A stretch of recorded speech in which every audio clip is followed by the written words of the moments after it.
Hello, hello, j'espère que tu vas bien. Aujourd'hui, je fais cette nouvelle vidéo pour te parler de l'ego.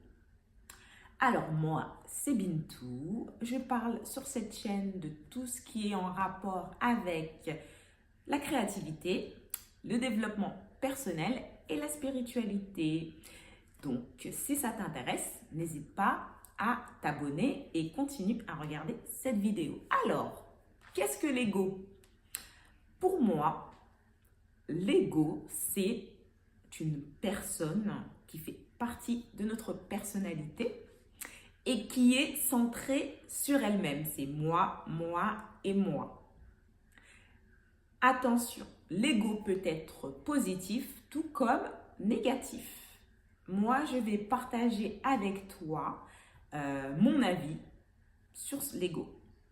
Alors, il faut savoir que l'ego ne sera jamais satisfait. Alors, je parle de l'ego négatif pour le moment.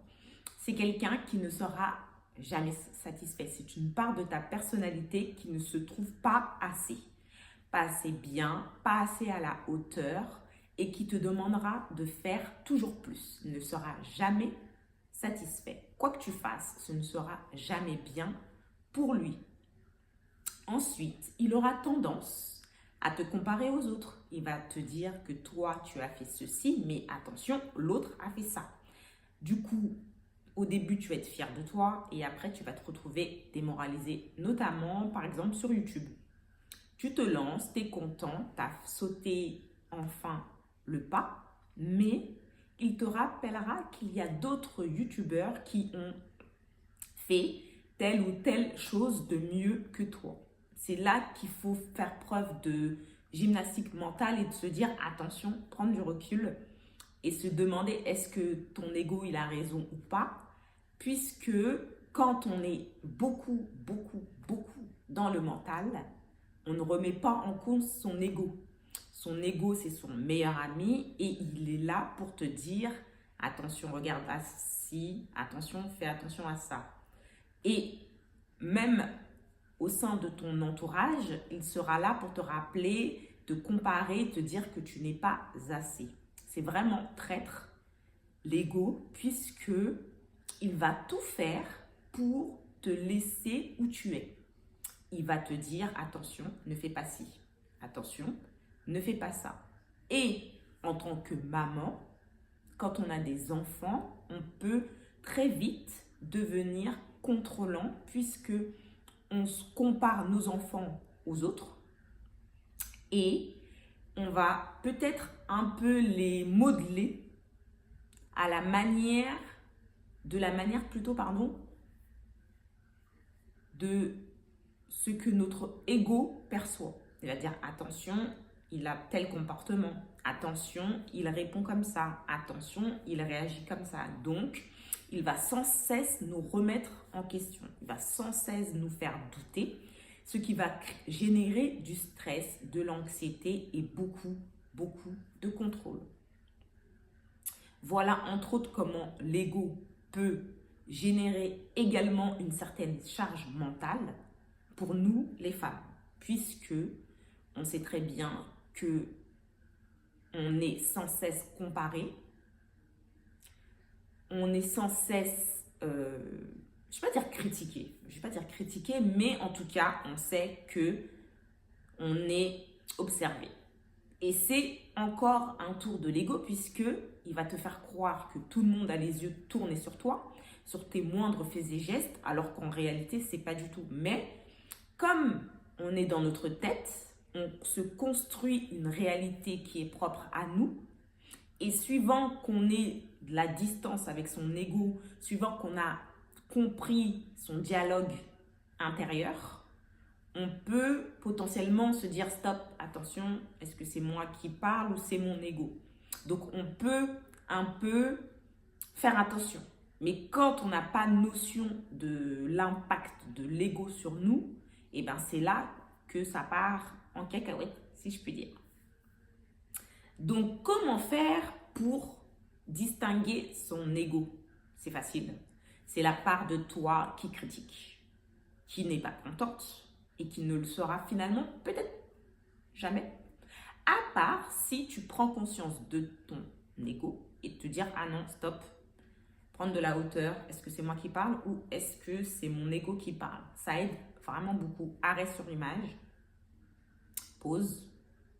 C'est moi qui parle ou c'est mon ego qui parle? Et aussi, l'ego peut être positif. Je m'explique.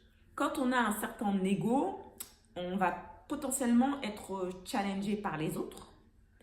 Et justement, par ego, on va se dire, ah, il m'a challengé, il m'a dit que je n'étais pas capable de faire ça. Ah, je vais lui prouver le contraire. Donc là, pour le coup, même au travail, dans notre entourage, l'ego peut potentiellement nous pousser à donner le meilleur de nous-mêmes. Donc là, par exemple, c'est quelque chose qu'on peut prendre comme étant positif. Moi, j'ai un exemple concret. J'ai commencé à faire de la marche en forêt. Et on m'a dit, ah, je sais que tu vas commencer, tu vas faire ça pendant un mois et après tu vas lâcher. Bah, figurez-vous que ça fait plus d'1 an que je continue à le faire. Donc, pour le coup, là, mon ego, il m'a aidé. Il m'a poussé à aller au-delà de ma motivation en créant une discipline. Donc là, pour le coup, je conçois que l'ego soit aussi positif. Donc, comment faire pour se dissocier de son ego? Dans un premier temps, c'est prendre beaucoup de hauteur et justement analyser son comportement et voir dans quel cas on a tendance à se sous-estimer, se comparer et se dire qu'on n'est pas assez. Quel est le dialogue intérieur dans ta tête qui te dit est-ce que ce qu'il me dit c'est vrai ou pas? La méditation, ça aide aussi à faire le silence dans sa tête et justement observer ses pensées. Si tu as beaucoup de charge mentale, ça serait intéressant de prendre une feuille, un papier et écrire justement toutes les connotations négatives que tu as tendance à avoir à ton égard. Vis-à-vis de ton entourage, est-ce qu'il y a des commentaires qui sont souvent revenus? Est-ce que tu vois quel est le dialogue négatif que tu as au sein de ton intérieur, enfin au sein de ta tête? Qu'est-ce qui revient le plus souvent? Et te dire factuellement, est-ce que c'est vrai ou pas? Et une dernière chose, c'est que il faut être factuel. Quand on est beaucoup dans le mental, on a tendance à se créer des illusions, des films dans sa tête.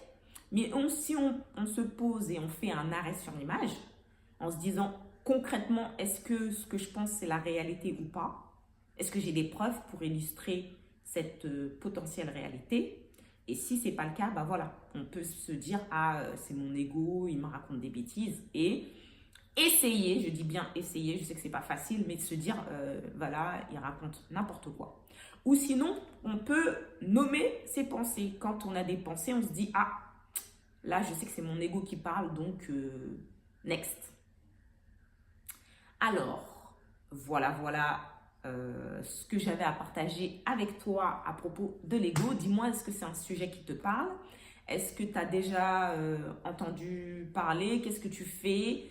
Est-ce que tu observes tes pensées?